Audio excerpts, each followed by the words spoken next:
The Studi is a beauty that is different by design. Up front, you'll find high style. Well, thank you very much. It's good to be here. Good to be able to share my family's story with you. I love being able to have an opportunity to share some of my research and findings. I'm a member, actually on the board of directors at the Wood County Historical Society. So if you are ever traveling through Bowling Green, Wood County, we have a nice museum and the ability for you to come and explore a little bit in our neck of the woods as well. So my name is Scott Gross, and Dan Gross was my great uncle, and all of the brothers that worked there were my great uncles and my grandfather at D.D. Gross Motor Sales. So I grew up in Moline, Ohio, and Moline is a small community in the Toledo area, basically a farming community. And as a kid and growing up in the 60s and 70s, you know, we did all the usual things. We built forts, we went bike riding, we played wiffle ball games, we hung out at the bowling alley, and you know, just kind of a very rural life from that time period for sure. Then as an adult, I have spent my professional career in commercial construction, and not working on cars, not in the automobile industry. You know, I've been working in construction. So if you're hoping for a presentation about wrenching on cars and the ability to take things apart and put them back together and do a frame-off restoration, I'm not your guy. So that's not what we're going to be about. But I at least want to say that to you. And I also want to say that I'm not a professional historian. I am not a professional writer or a professional researcher. But I love to do all this stuff. This is my big hobby in my spare time. I love to research history projects. I love to write, which is kind of funny because in college I was always a C, borderline D composition student in English classes. And now I love to write. So I don't know how that works out, but that's kind of the way it did. One of the things I really like to do, though, is take little bits and pieces, a story from somebody, a photo, an artifact, a newspaper clipping, and I like to see how I can weave this into a narrative that's a cohesive story.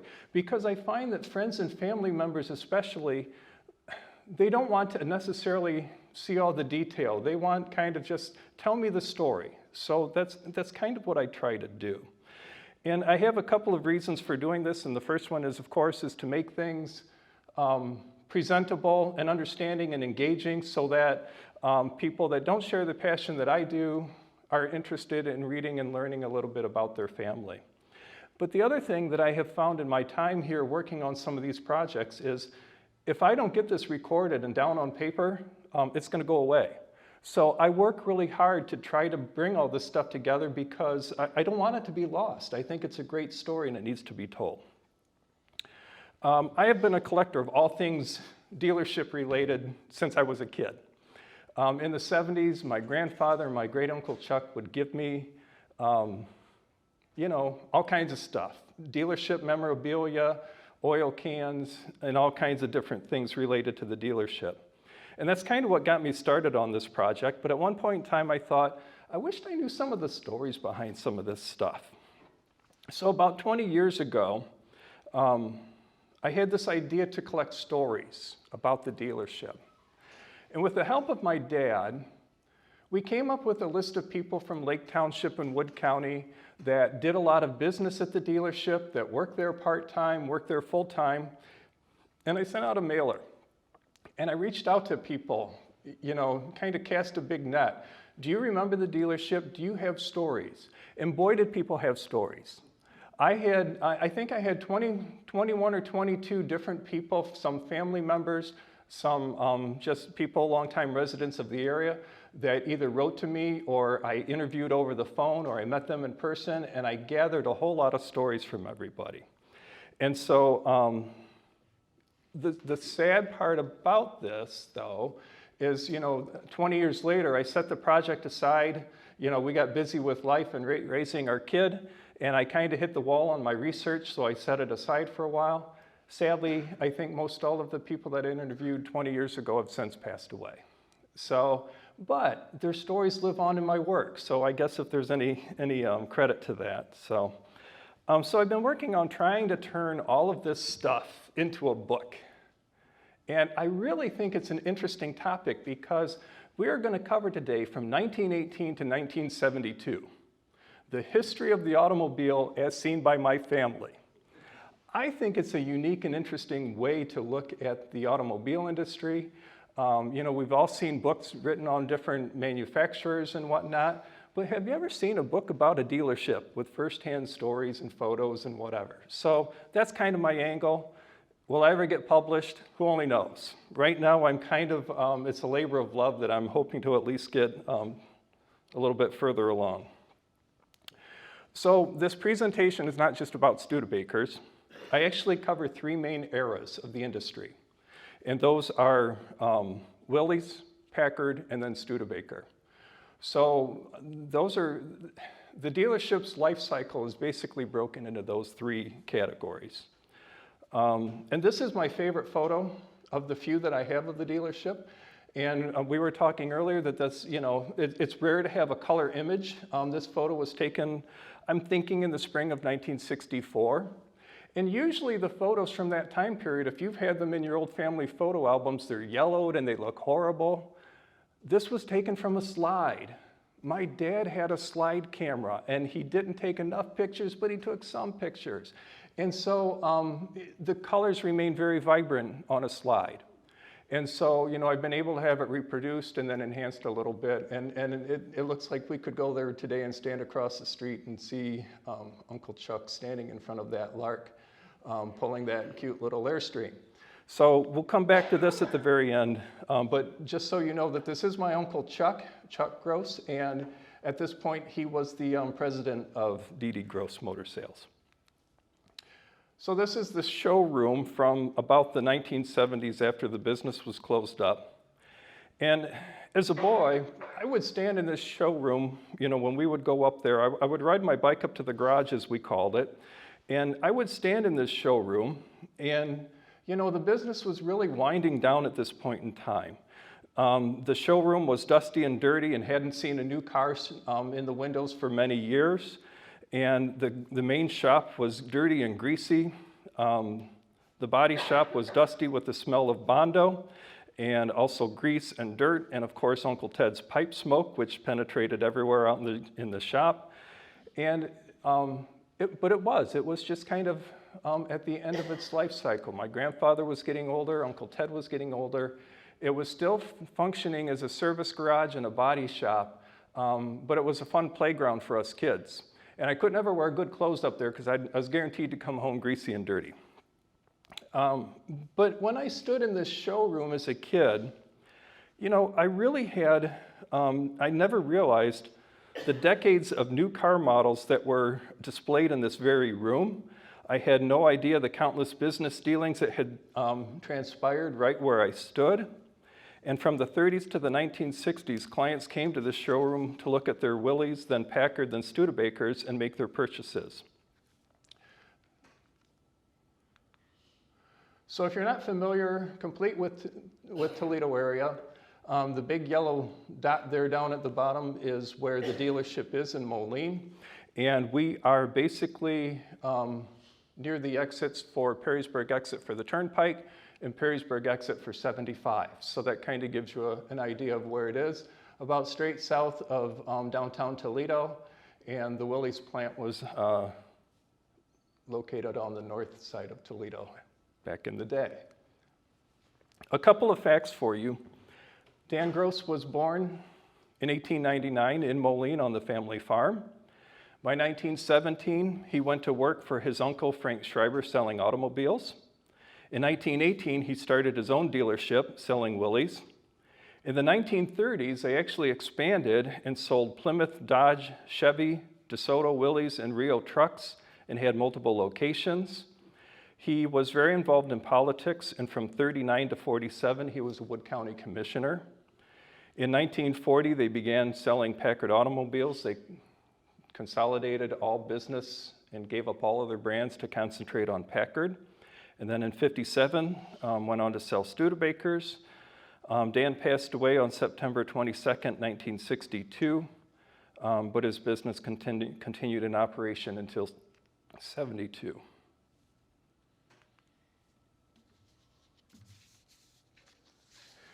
Dan had passed away before I was born, so I've only heard stories about him. And I have one story that I want to share with you from a gentleman named Richard Eckerman who grew up in Lake Township. And he bought a brand new 1960 Lark off the showroom floor from Dan. And what Richard had told me was that Dan was a very professional person and not a high-pressure salesman.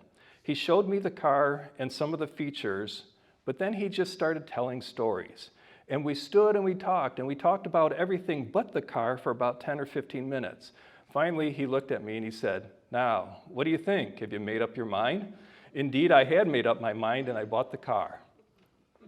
And Muriel was always involved with Dan. She was Dan's partner in life and in business. They worked hand in hand to build the dealership. She worked in the office handling business matters, and she would meet with customers and make them feel welcome. She was always dressed very professionally and proper, but her appearance might have been proper, but she was a very kind and caring person. Bob Slovak was an individual that worked at the dealership when he was a teenager, and he told me that I mowed lawns for Muriel when I was in high school. When I turned 16, I got a job at the dealership prepping cars and doing oil changes. Then I was in Vietnam.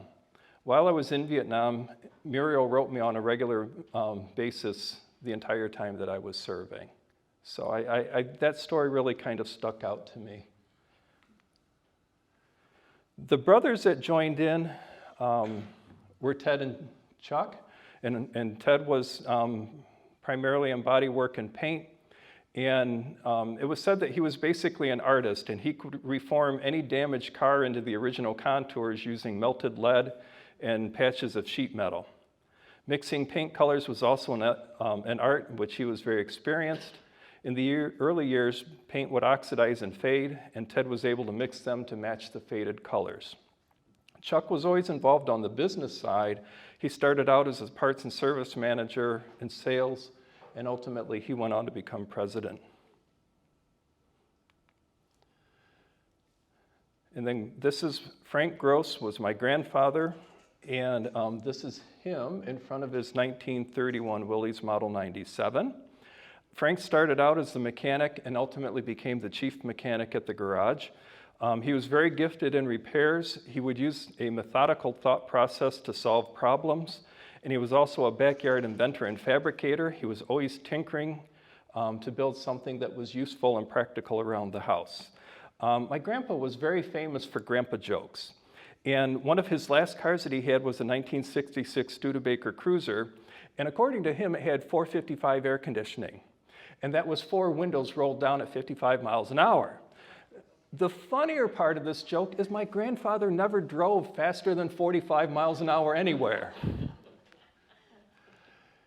His interest was not just automobiles. He had an interest in anything mechanical, including airplanes.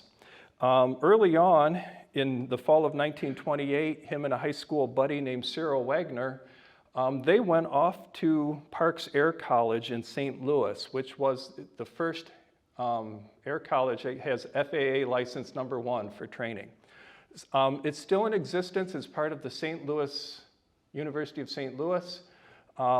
There is the College of Parks College is still part of that. You know, in today's world, you can do so much research through the internet and connections.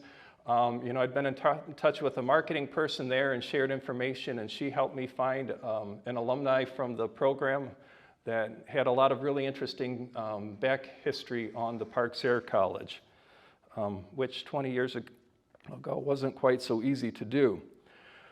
So in 1928, Cyril and Frank went off to Parks Air College for a 30-day pilot training.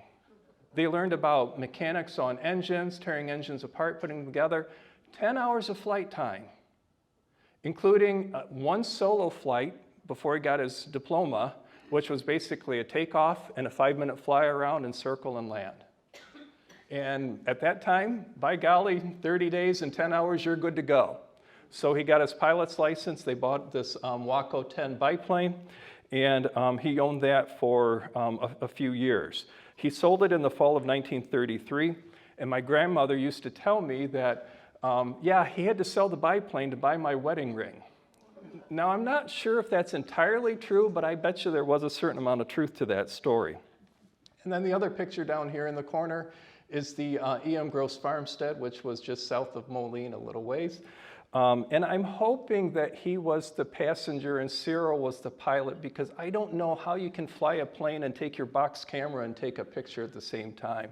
I do have a number of pictures that he took from his biplane. That was one of his favorite things to do, including a few of the photos from Bowling Green State University, which even made it to one of their yearbooks in the early 30s. My grandmother had told me that on my 21st birthday, Frank took me up for a ride.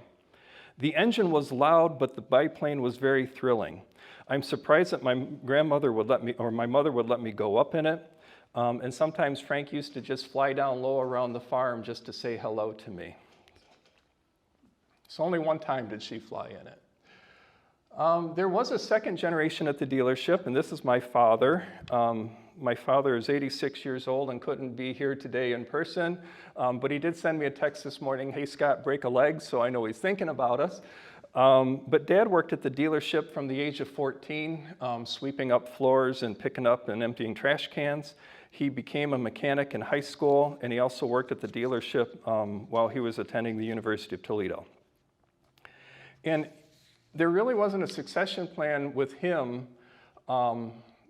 even though he kind of pushed for it. So he kind of saw the writing on the wall that, you know, the dealership probably wasn't going to be a long-term career for him. So he ended up having a long career working for Dana Corporation. And so I always, you know, have joked with my dad, well, it's too bad there wasn't a succession plan, because right now I could be the third generation president of the motor sales company.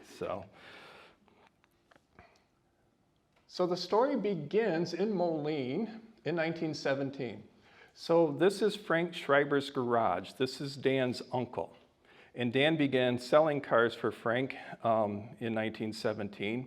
And Frank was a very interesting character. He lost both of his parents by the time he was 14. Just kind of pulled himself up from his bootstraps and made something of himself. And by this time, he had an automobile dealership right there in Moline. And different parts of his career, he was a merchant, postmaster, railroad station agent, and he was even a infirmary director at the Wood County Infirmary, amongst many other things. In this picture, the two vehicles on the left are a 1915 Overland Model 90 Touring, and the one on the right is a 1914 Overland Model 79 Touring. So this kind of helps me to date the photo to around 1915. Now, you can see the dirt road right out front. That is East Broadway. There's not much room there. And I'm thinking that sign must have been awfully intimidating right in little old Moline at that point in time. I found an article in the newspaper on Frank Schreiber, and if any of you like to do research, digital archives are a huge help. You know, when I can go into the Way Public Library in Perrysburg and the Wood County Library, and they have scanned in so many of the old newspapers, and you can sort by keywords. So you can type in Frank Schreiber, and it's going to bring up every single article that his name is mentioned. And so if you like to do research and you do that at your own library, chances are that you don't have to sit at the library and go through the microfilms anymore. And it speeds things up a lot. So I really recommend that. So out of my searches, I found this little article. Frank Schreiber of Moline was in the city today, meaning Bowling Green, because this was a Bowling Green paper. He's selling Maxwell Studebaker Page Metz automobiles. So this was the only time that I had even had an idea that my family had any sort of ties to Studebaker that early on. But according to this, Frank Schreiber was selling Studebaker very early on. It's only a coincidence. It really isn't part of the bigger story here. This advertisement for the Saxon motor car was found in 1914 in the Wood County Sentinel. This is the only advertisement I found from Frank's era. And I just thought it was kind of a neat photograph to include into here. Frank died in 1925 at the age of 63, so his dealership didn't go on very long after this point in time. By 1918, D.D. Gross Motor Sales was established. Dan partnered with George Taylor, whose business was right next door to Frank Schreiber's because Moline's not that big of a town.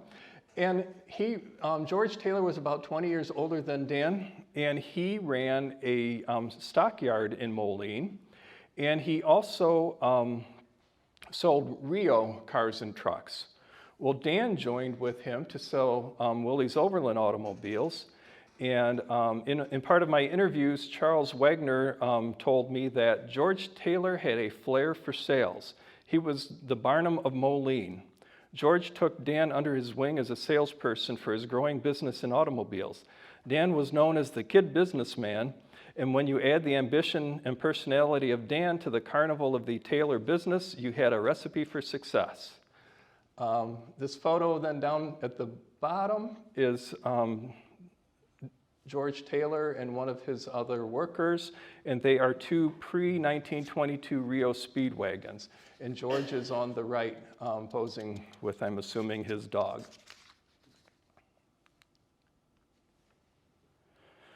So this is a 1920 Overland four-door sedan. I put this photo in here. This is the earliest photo that I have of a vehicle that I strongly believe was sold by D.D. Gross Motor Sales. So this photo was given to me by a gentleman named Sam Lehman, and it was his wife's uncle in the photo.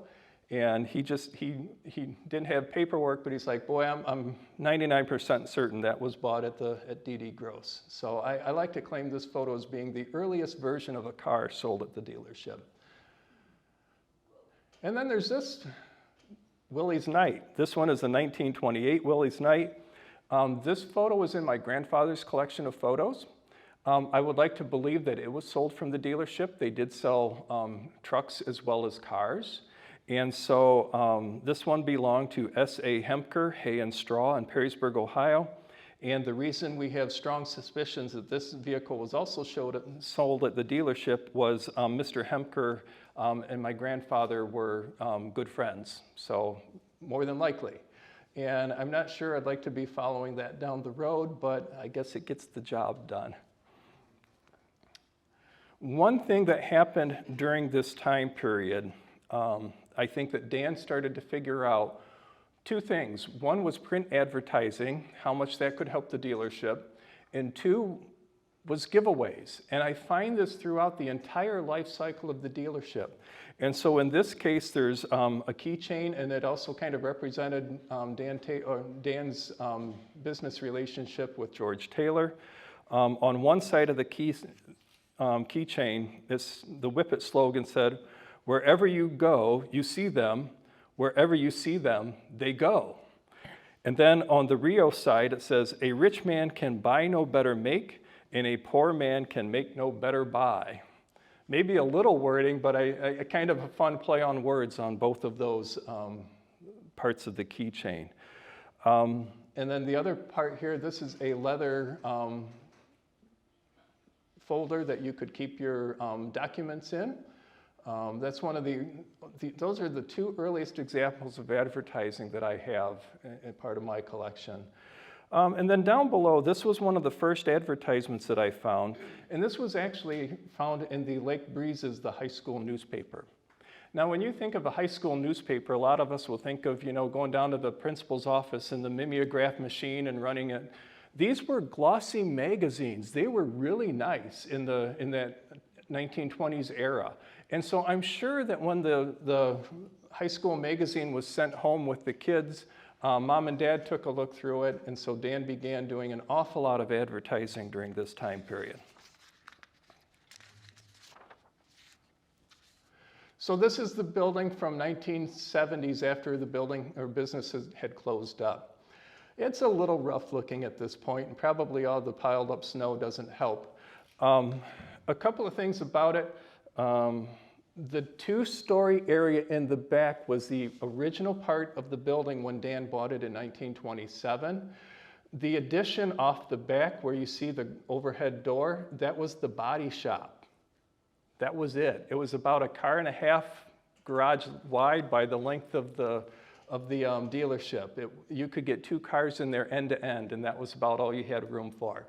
And if you're thinking about HEPA filters and exhaust systems and all that, there was one exhaust fan that maybe got some dust taken out of the building, I don't know. Yeah, Ted, that area, you know, the smell of paint fumes and Bondo and everything was always quite prominent. The front part of the building was a little bit more in the garage, but then also parts storage, and then of course the showroom put on the very front. All of this was put on in around the early 1930s. So, you know, even during the Depression or coming out of the Depression, you know, Dan was able to keep expanding the business and trying to turn it into something more than just a repair shop. This building was actually bought by Dan, and this building is directly across the street from both the stockyard and Frank Schreiber's place of business. So, you know, again, Moline is not big, they were all right together. When Dan bought this building, he bought it from Joe Peterson. And Uncle Chuck in an interview had told, this building was originally Vic Peterson's building. Vic's dad, Joe, had to find something for young Vic to do.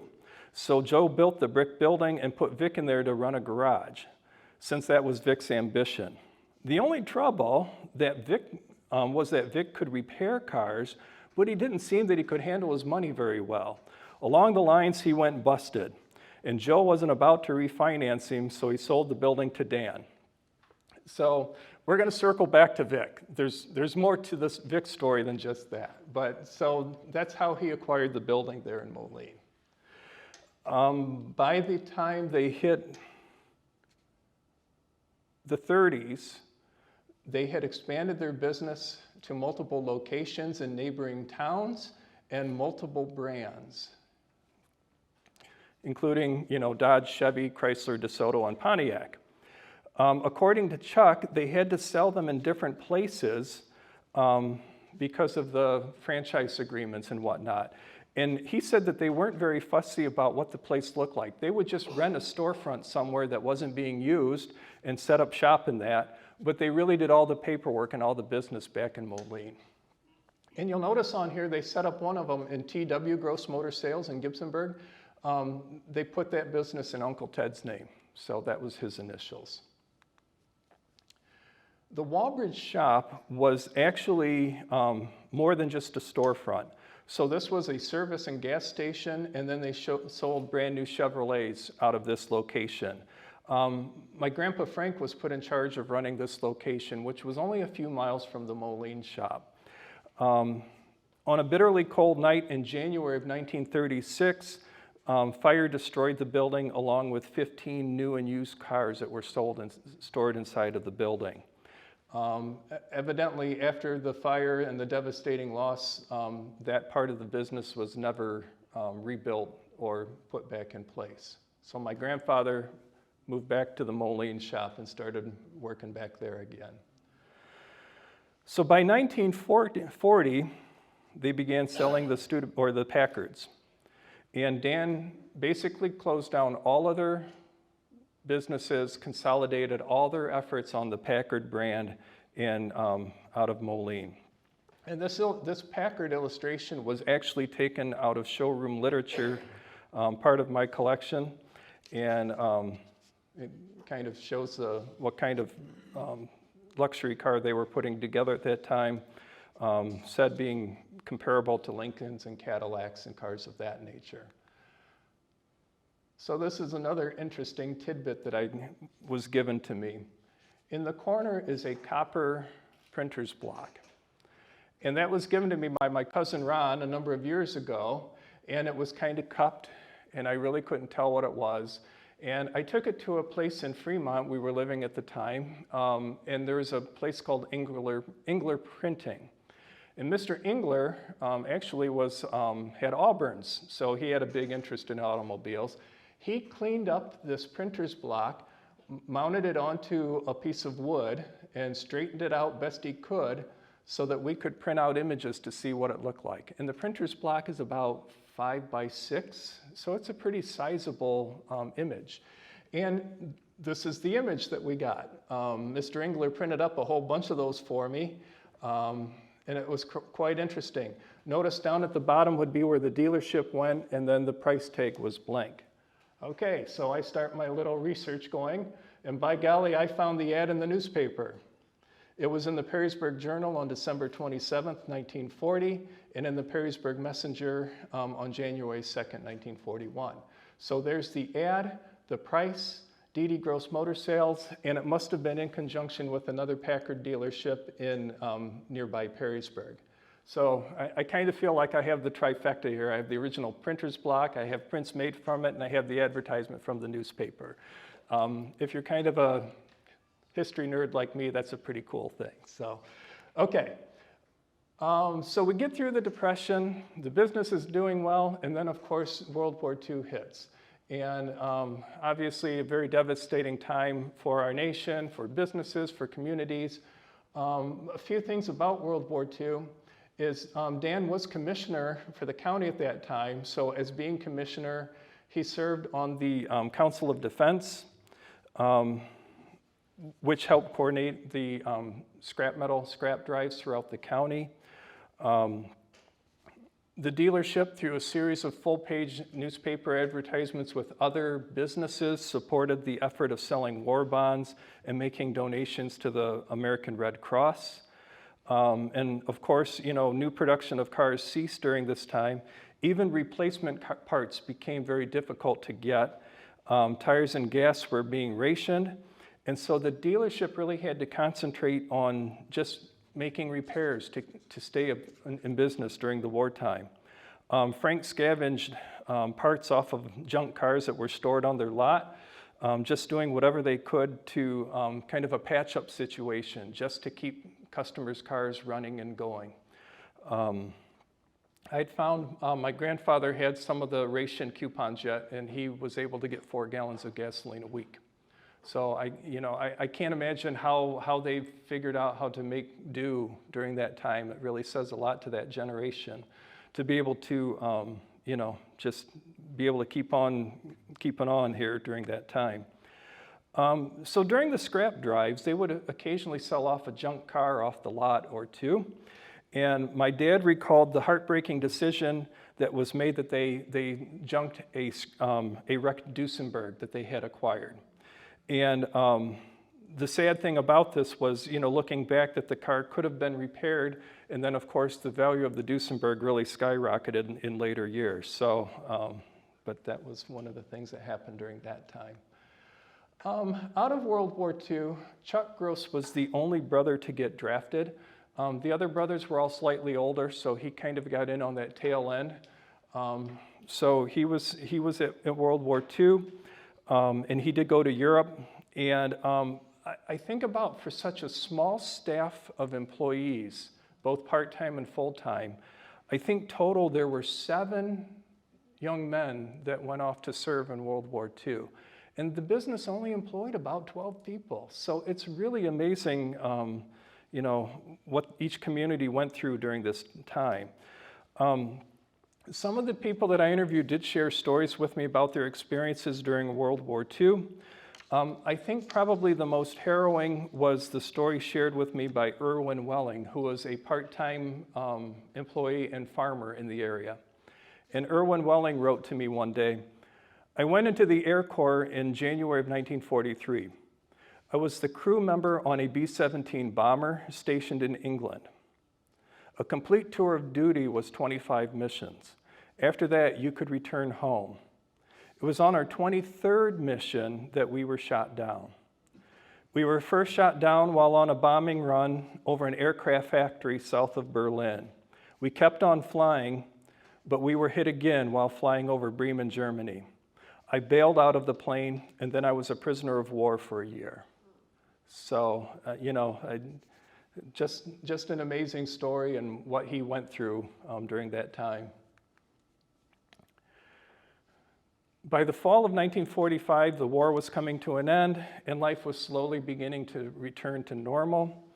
After the war, appliances were available to sell quicker than automobiles, at least in Moline, Ohio. So to generate business, Dan decided, I'm going to start selling appliances.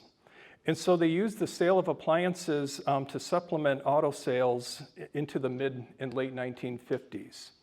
I found this article in the newspaper in 1947. Work is about complete on the remodeling and redecorating of the D.D. Gross Electrical Appliance Store, aka the showroom, in Moline, Ohio. Former customers and friends are invited to call anytime to see the enlarged sales room and inspect the large stock of new electrical appliances, which homes have been waiting for so long. So that was one of the things that they were able to do. And multiple people told me that, in interviewing them, that it really filled the void in the community to have a store close by that they could go and obtain some of these kind of products. So, you couldn't just run down to, a box store and pick up what you needed. So this was one place that they could go. So here were a few advertisements that I found during that 1947's era. They sold all kinds of stuff: appliances, kitchen appliances, TVs, radios, sweeper, fishing gear, and the list goes on. I have no idea where they put it all. I really don't. And now I do know that they had a warehouse down in Toledo where, a distributor, that they would go pick things up on an as-needed basis. I have also heard that an awful lot of stuff was stored at their father's farm, at his barn and granary just down the road. So I think that they kind of stockpiled product wherever they could so they could bring it back for selling it as they needed to. This is one of the earliest pictures of a television for sale. And Cliff Falls, on an interview with him, Cliff said that D.D. Gross was one of the first businesses in the area that sold televisions. They began selling televisions in 1948. I think there was only one TV station in Toledo at the time, so you think about that, and they were already selling televisions. I can remember that Dan had a television set up in the front window of the showroom. He would leave it on at night, and people would come by and stand outside the store at night so they could watch the television. The sales on the appliances were big in the 40s and 50s, but dramatically tapering off by 57. This was the first advertisement I found post-World War II, and Packard was back to manufacturing in 46, and were quickly ramped up by 48. So this ad on April 24th, 1947 was the first ad that I found in the Perrysburg Messenger. And if many of you recall that about 1951 was a big change for Packard, was when they really changed their style of the auto body. And so the showroom again was remodeled in 1950 in preparation for the new 1951 models. And so they started selling less appliances to make room for more room in the showroom for car sales. And this was a fairly significant change in the Packard brand at that time. I like that picture because it leads me to this picture. Again, my dad and his slide camera. I have a nice, good color image of my dad's red 1952 Packard Clipper. And the one next to it, his first cousin, Ron, had a blue 1952 Packard. And so they bought these cars in 1955, and they were both used. They both came in on the lot at about the same time. My dad's had the largest straight 8 engine that Packard made. And Ron's car, the blue car, they had to swap out the engine in it. They actually put a Packard V8 engine in it from a 55. And the 55 engine, I guess, dropped right into the frame of the 52 Packard, and they had both cars up and running. Dad would tell me that Ron's car was faster off the line, but you get down the road a little ways and he would pass them every time. They also talked about, well, Dad's Packard originally was gray, and so of course they had to take off things that they didn't like, patch in holes, and repaint. And so these were father-son projects between Ron and his dad, Ted, and Roger and his dad, Frank. And so the four of them were working on these cars. Ted helped Ron and Dad with all the body work, and then Frank helped with the engines. And they would swap out the heads on the engine. They would go from a 2-barrel to a 4-barrel. They played around with 2 4-barrels for a time, but they didn't like that. So they were doing all kinds of things, trying to do as much as they could to get that thing to go as fast down the road as they could. Dad says his Packard would easily go 120 mile an hour. So he said that the speedometer, 120, was all the way down. He said he could get the needle down and even creeping back up the other side. Now, how accurate is the speedometer at that point? Who only knows, but boy, it sure is a great family story. So on this car,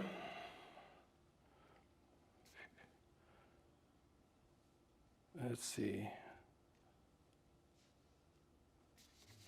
Oh yeah, okay, so here I have this one story that actually ties to South Bend. So in this car, before Dad sold it, he said that in the early 60s, Uncle Chuck and I had a Studebaker meeting in South Bend, and Uncle Chuck suggested that we drive my car. I guess he just wanted to see how fast it ran. We took the Ohio Turnpike, and as we neared the Indiana line, another late model car and driver would pass and then slow down. I don't know, it could have been somebody that I had raced in Toledo, but I didn't recognize the car. I would ease around him, and then he would do it again. And we both went through the Ohio toll booth at the same time. Chuck clamped down on his ever-present cigar and said, "Let's see what this thing will do." Since we were between toll booths, we didn't figure we'd see any law, and so he didn't have to tell me twice. I floored it, as did the other car, but it was no contest. We pulled away and just kept on a-going.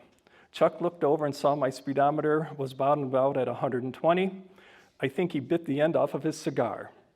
Anyhow, we did get stopped in time for the Indiana toll booth, but now that I think about it, I can't remember him ever riding in my car again. So during this era, again, giveaways, part of everything. A lot of inexpensive items, but keychains, salt and pepper shakers, whisk brooms. The whole idea of the giveaways, name and address and maybe phone number.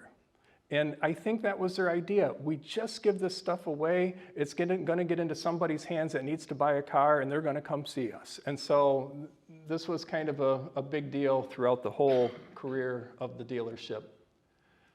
Okay, now we're going to get to the Studebaker part. So in 1957 was the first year that D.D. Gross sold Studebakers, and the dealership was at a crossroads. Since 1940, their client base was mainly doctors, attorneys, and folks that could afford a Packard. Without Packards, many of their longtime customers migrated to Lincolns and Cadillacs and other cars. So basically, a new client base had to be built.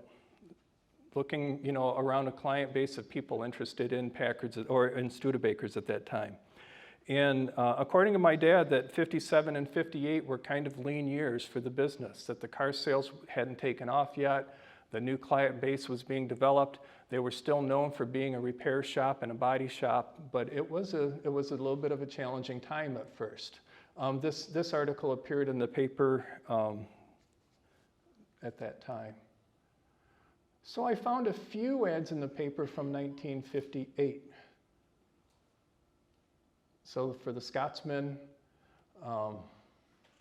you can kind of see some of the prices from these ads. I think that I found 4 different ads total from the 1958 era in the Perrysburg Messenger. $15.95 for the truck, $20.55 for the station wagon. And then comes along the Lark in 1959. Now, at this point in time, sales really took off at the dealership. And in an interview from Chuck Gross, Chuck stated, "The field man for Studebaker said he would send us a load of cars, about 7. The Studebakers started selling like hot dogs, so we got another load. Eventually, D.D. Gross Motor Sales became the second largest Studebaker dealer in the United States. We sold all kinds of Studebakers from the bestseller, but the bestseller was the Lark." Now, where does Chuck get the thing about being the second largest sales in the United States? I don't know. He could be embellishing. He was good at that. But that, you know, that was his story, and he was sticking to it. But they sold a lot of cars. And even though the sales volume doubled from the best of the Packard years, their overall profit margins were still quite a bit flatter than, you know, from some of their best years with the Packard model. There was a number of ads that went out in the '59 era that was kind of like they just ran a series of ads in the Perrysburg Messenger over and over again, I think, just to help promote the new model. So here were a few more examples that I had found in the newspaper. I have a tedious process on these ads that you're seeing. The curator at the public library will let me take pictures of the newspapers. He lets me go down in the archives basement so I can take pictures so I'm not dealing with the scans. And then I have to take them and take my photos, load them onto the computer, and I clean them up and digitally enhance them so that they look more presentable. So these go through a process where I kind of clean them up and make them more presentable. That's why they don't look yellowed and newspaper-like. And the mailers was also kind of a popular part. They would send out mailers, like up in the top corner there, so that you could call in. You could even call collect, and then you could come out and get a ride in a new Studebaker Lark. They did little Lark leather keychains. I thought that was pretty good. And then the little model there Aunt Muriel gave me was just one that was sitting in the showroom, you know, for kids to look at while Dad and Mom were looking at a car. Now, somewhere around this 1959-1960 range, Chuck and Dan did come back out to South Bend and got the award for 20 years of loyal business. So since Studebaker Packard Corporation, evidently they recognized the years of service from 1940. This award hangs in my home office, so that's part of my collection. I also found a lot of newspaper ads in the Perrysburg paper where they were more of what I consider to be homegrown ads that they just put together. Maybe they used the Lark insignia, but a lot of block letters that I think they just worked with the marketing department at the paper and put ads together. You'll also see they were also pretty good at just randomly putting in the classified section a little ad like the one down here to come in for a demonstration.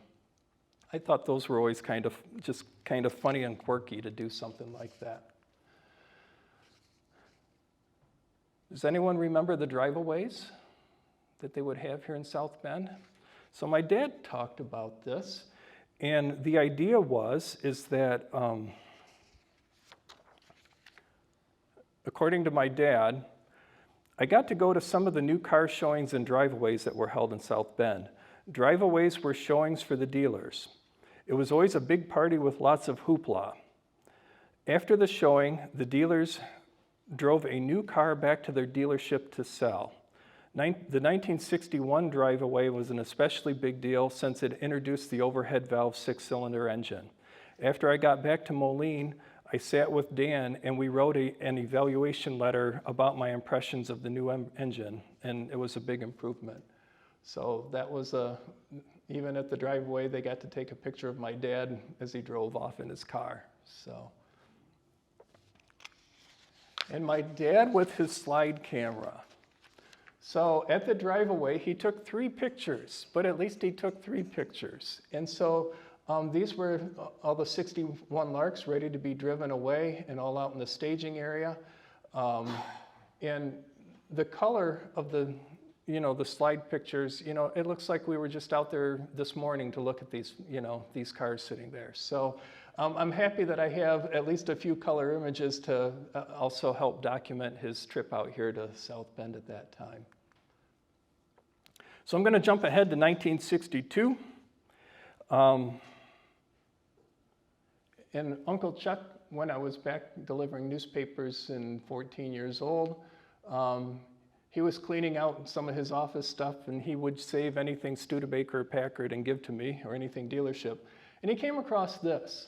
And so this was like a salesman brochure, or a salesman like a booklet, and inside it contained a flip chart and a pen and a memo pad. And the flip chart compared the outstanding features of the Lark to the inferior features of all other brands. So if someone was said, yeah, but I'm kind of interested in a Comet, he could open that up and say, wow, this is why you should be buying a Lark from me. And so, again, it's just one of those items that's part of my collection that is just one of the fun things. Dan Gross passed away on September 22nd, 1962. Towards the end of the business, he wasn't so involved in the dealership, but the business carried on with Chuck Gross stepping into the role of president, and then Dan's wife, Muriel, also stayed active in running the business with Chuck. By 1963, they were still using print advertising, but I did start to see that the frequency of ads was starting to slow down quite a bit. Here was a couple from 1963. This was in January. I kind of like the one on the right there with the different vehicles. And yes, there were still lots of giveaways during this time period. Matchbooks, little vinyl wallets, pens, memo pads, calendars, all kinds of stuff, just little trinkets, just again, the name and the phone number, just get it out there. So here was one of the other images that I had from 1963. According to my dad, 62 through 64 were really good selling years. They were selling well over 120 Studebakers a year, which was a pretty high amount for just little old Moline. And you can, on this close-up picture, you can see, a couple of Studebakers sitting there in the front of the showroom. It wasn't much of a showroom, especially by today's standards. You could squeeze in 2 cars in the very front window, and maybe you could get 1 or 2 cars in behind them.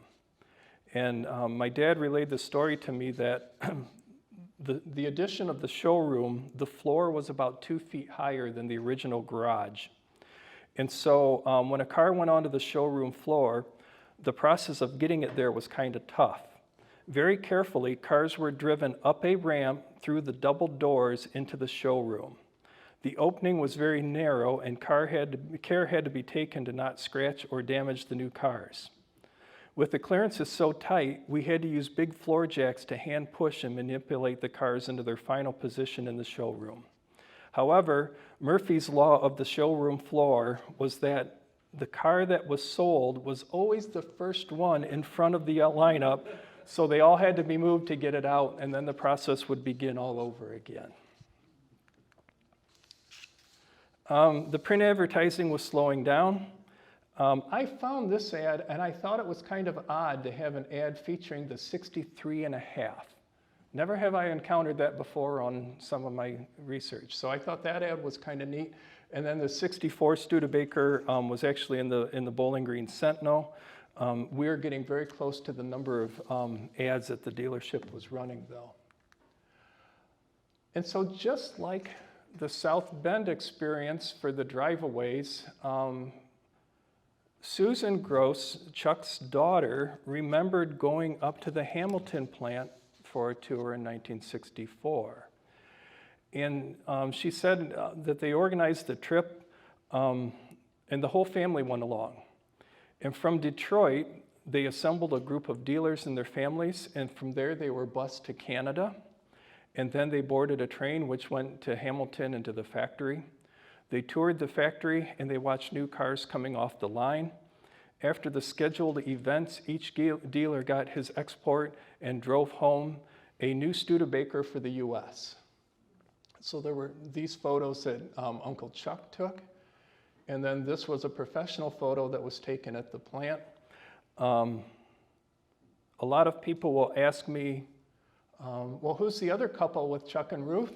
Evidently, they didn't know. It was just another dealer and his wife, and so they would put 4 people together to take their photo. So that was from up at Hamilton. So I get a lot of questions all the time. Hey, did your family's business sell Avantis? Well, they did. And a couple of things that my dad talked about. Well, my dad said that they sold the most Avantis in Northwest Ohio. Again, I can't verify. That sounds maybe more plausible than Chuck's embellishment, but they sold a lot of Avantis during that time period. According to my dad, we sold so many Avantis that I was even sent to school to learn more about repairing them. I learned how to repair the supercharger, and after all that training was complete, they gave me a patch. And so there's his patch that he got. I was one of the only guys in Toledo area that was certified to repair the supercharger. I rebuilt them on the shop workbench. The shop conditions weren't exactly the cleanest for this operation, but you had to wear cotton gloves when you handled all of the parts so that the acid from your fingers didn't etch the little ball bearings. My best story was when we were doing the first service, which was a service that was done after about 1,000 miles on the Avanti, for a customer's relatively new Avanti. We had to do an engine valve adjustment, which was part of the first service. We rigged up a switch and we used the starter to turn the engine over one cylinder at a time. Somehow the car actually started and idled right into the workbench, which collapsed, dumping all kinds of tools onto the hood of the car. The hood was really scratched up and everything in the body shop stopped and we all had to jump on repairing it. The car was delivered back to the owner the very next day, almost on time, and I don't think he ever found out what had happened.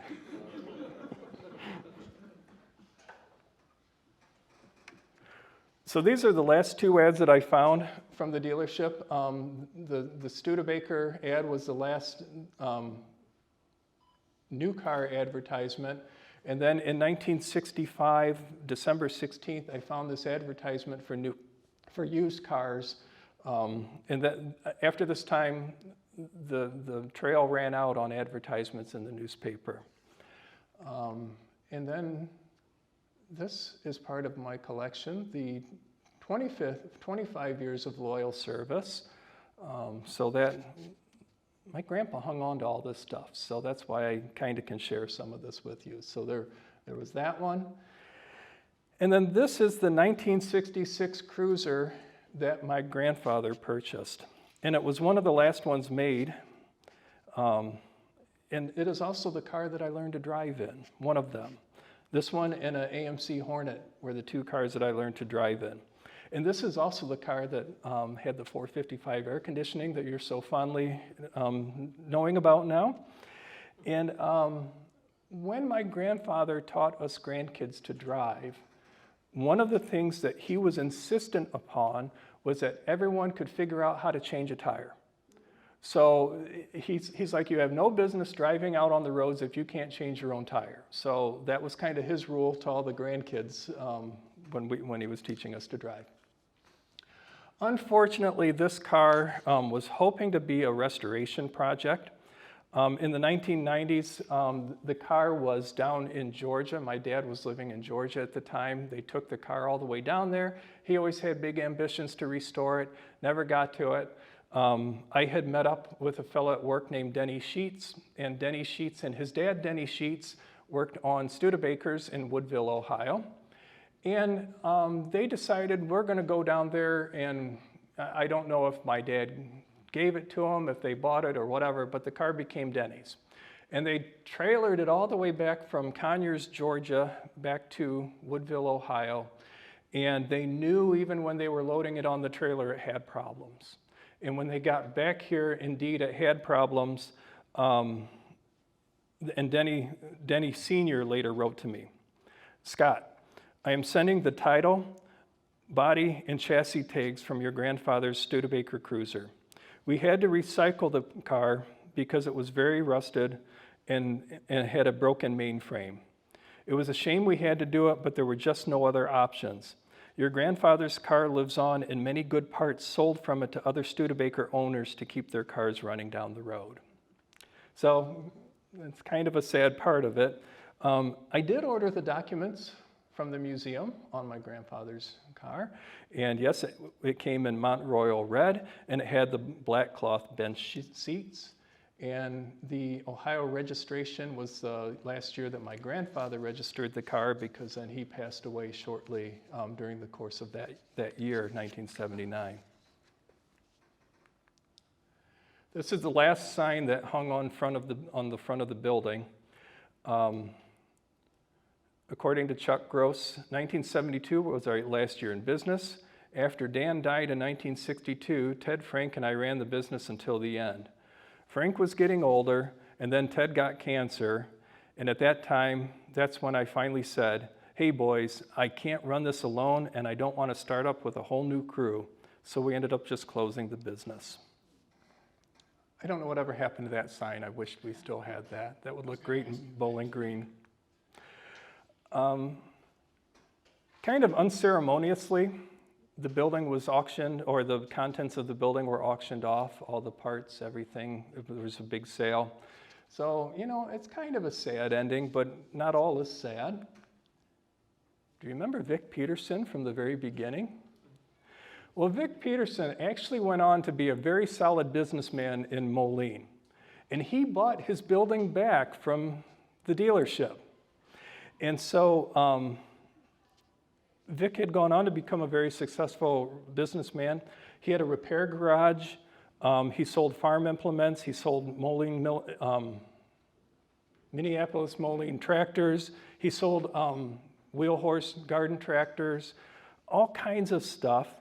And him and his brother figured out how to set up a welder in the 40s on a truck that they could take right out into farm fields and do repairs for farmers right out wherever they needed, wherever they were broke down. And so he really went on to be quite a person in the community. And in the time, he figured out selling small engine parts. He was a major distributor for Briggs & Stratton, Tecumseh, all of those kind of engines, and sold parts all across the United States. And so in about 76, this is what the building looked like. So you can see the original part of the building, and then Vic added on that walk-in sales area, and then warehousing off the back. And I delivered newspapers to Vic at this time, and one day he's like, hey Scott, when you're done delivering, stop back in here, I want to show you around. And, you know, I'm just a dumb kid delivering my newspapers. I stopped back in, and Vic shows me around, and he's just proud of the building and what he's done with it. And, you know, looking back, and I guess I really didn't understand the connection between the Gross family and Vic Peterson over the years. But looking back, I think he was kind of proud to show me what he did with his building. So it was kind of a neat time, and it still sticks out in my memory today. And so this is what it looks like today. And so yes, the business is still intact and in business. Vic is long past, but the Lincoln family bought the business many years ago, and they've been still selling parts all across the nation. You can find their website, they're on Facebook, they do quite a bit. So it's a better ending than the building being torn down, the end, right? So, okay. All right, let's get back to the color photo. The Studebaker and Airstream camper was not Chuck Gross's Airstream. It was actually belonged to a longtime client named Lloyd Smith. And this is Lloyd Smith and his wife in front of their camping combination there. And they purchased the Studebaker Lark when he retired, and their intention was to travel across the country. And so the Smiths actually sent back postcards to the dealership during their cross-country travels. And in this one postcard, we're having a wonderful time here in Florida. The Studi performed great all the way down. Came through Knoxville and Atlanta with the trailer. We went to Sanibel Island Tuesday and picked up lots of shells, the Smiths. And I look at that and I'm just amazed that people would take the time to write to their dealership about how their car is performing. And I think it just goes to that, you know, friendship and kinship that maybe is built up between the brothers and some of their clients. So definitely not something that you would see necessarily in today's world, I don't think. And so in this presentation, we have covered all of this ground from 1918 to the Willys year through the Packard years through 1972. And I really look at this and I think about these four brothers and everything that they did through their career. And to me, they really witnessed the evolution of the automobile just from doing their job every day. But, you know, to have worked from 1918 through, you know, new cars from 1918 to 1966, that really says something. And then I have one final comment from you, or for you. Alwyn Welling was a farmer and part-time employee, and he wrote to me, and he said that this one brief statement, which I think was just kind of an offhand comment of his, but I think it sums up everything that I've been doing on this research. Times were different years ago. The gross place of business was a kind of gathering hole for neighbors and farmers. And I think that that's just kind of the essence of this whole project. So with that. Studebaker is different by design.